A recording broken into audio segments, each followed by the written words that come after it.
Well, as you can see, the facility has undergone some redesign. I now have trapdoors along this side most of the way. And the way it is right on the edge of the actual farmland that was there before. I just broke out the glass on the side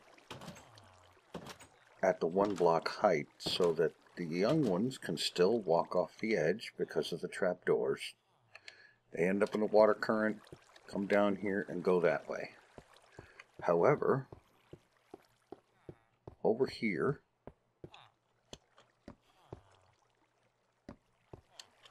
on this side, I have a similar arrangement. Water currents and so on that took me several hours to get right.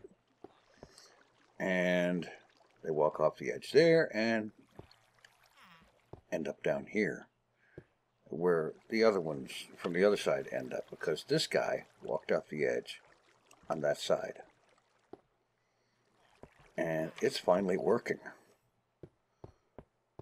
At least as much as it's going to. And yeah, this is not perfect. And this mess of tubes and water is very confusing. It's hard to follow what tubes, what glass is tubes for what direction and whatnot. And maybe it might be an idea in the future to use stained glass when there are multiple tubes with one different color for each tube, or at least the floor of the tube, or something like that. Have a special color or something, because that might make it easier to follow the glass plumbing. But main thing is things are working. Now, granted, at the end of last episode, there were 4 villagers in there, with a potential for more. And, well, as I understand it, there was a farming accident. And you know how farming machinery and such can be really dangerous. There was a farming accident, and the farmer and the librarian are the only ones that survived. That's the story. At least, you know, that's the official story. In reality, we do not know, nor do we care what actually happened. However, now that things seem to be working, I have gone down to the mall over there, and I've gone over the villagers that were in there. Were being the correct word, because I sent most of them packing to that really warm, dry place where they get a vacation. And so I sent most of them on permanent vacation. And I'm going to leave this thing going for a while. We're going to get some new villagers down there and see if some of them have the kind of deals that we want. This thing should theoretically produce at least 1 new villager every 10 real-time minutes or so. So that means, once again, a bunch of pretty much hanging out here off camera waiting for some stuff to happen. Although it may be happening sometime reasonably soon, the way those two were staring each other down. Yeah. All right. I'll be back. All right. These two have been at it for around a real-time hour or so, and there's been several that have made the trip over to the new digs over here at the mall.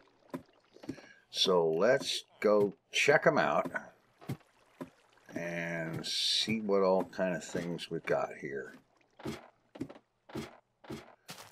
By the way, I have come up with, finally, a design for the floor in here, and I'm going to be working on that soon. A fisherman. Well, you'll buy raw fish and an emerald to give me 6 cooked fish. Thank you, no. Coal, maybe. I do have a lot of it. String, I can get you tons of it. Weaponsmith, coal, maybe. I'll never buy that. You're probably going to take a vacation. Cleric, 40 rotten flesh for 1 emerald. Maybe. We'll think about it. Leather worker, you are probably toast. A butcher, 17 raw pork chop for an emerald. And 17 chicken for an emerald. Okay, maybe we might be able to do business. Librarian, 31 paper. Feather Falling 3 is a good book. Okay, you get to stay. Toolsmith. Oh. Alright, 18 coal for an emerald saves your life. 28 paper. Unbreaking 3. Alright. 10 leather for an emerald. Alright, 10 leather for an emerald saved your life. Alright, now these guys down here, what do we got here? These are some of the older ones that I didn't nuke before. Yeah, glowstone saved his life. And 17 and 14. Okay, I guess we'll keep him. A shepherd, 19 wool for an emerald. I'll never buy shears from him. No way. Librarian, 36 paper. Frostwalker 2. You might just be going on a permanent vacation.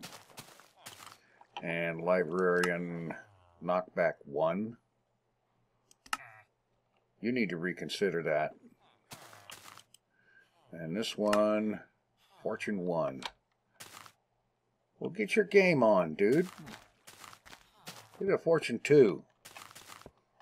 Anyway, yeah, things are going, and like I said, I do have a design for the floor in here, and we're going to have the oak planks, 2 lines of it going around the edge here, and in the middle there's going to be birch decking, and there will be a design of sorts in the center, down the center of the floor here. I think will look reasonable. In the meantime, I am going to spend a good amount of time, of the time that I spend in this world, a large chunk of it, is going to be spent over the next day or 2 in a swamp, digging up lots of clay so that I can make the brick and get that wall underway, get it moving. In the meantime, I think I probably had about all of I want of villagers for a while. Now I know there is another design, a couple of other designs that by all accounts work very nicely, and I'm going to have to look those up and find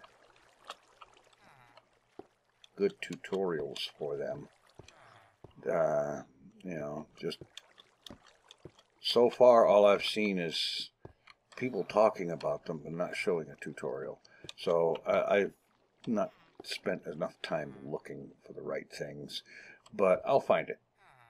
Anyway, that's about all the villager nonsense I'm interested in right now. Oh, we have another one down there, even though I turned the village off.